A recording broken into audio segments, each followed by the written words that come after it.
तर मंत्रालयाचं कॅन्टीन 98% स्वच्छ असल्याचा दावा एफडीएनं उच्च न्यायालयात केला। मंत्रालयातल्या तपासणीचे फक्त फोटोज एफडीएनं सादर केलेत आणि यावर कोर्ट समाधानी नाहीये। मंत्रालयातील तपासणीचे व्हिडिओज का काढले नाही असा कोर्टानं सवाल विचारला।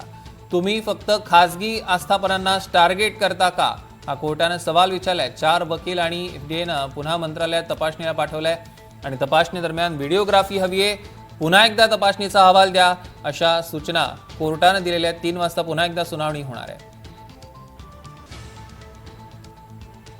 आपण बघतोय की मंत्रालयातल्या तपासणीचे फोटो एफडीए कडनं न्यायालयात सादर करण्यात आले, मात्र कोर्टानं व्हिडिओज मागितलेले आहेत। मंत्रालयातील तपासणीचे व्हिडिओ का काढले नाही असा खडा सवाल उपस्थित केलेला आहे कोर्टानं आणि पुन्हा एकदा या सगळ्या टीमला पाठवलेला आहे व्हिडिओ काढून आणण्यासाठी आणि फक्त खासगी आस्थापनांना तुम्ही टार्गेट करता का असा सवाल कोर्टानं उपस्थित केला।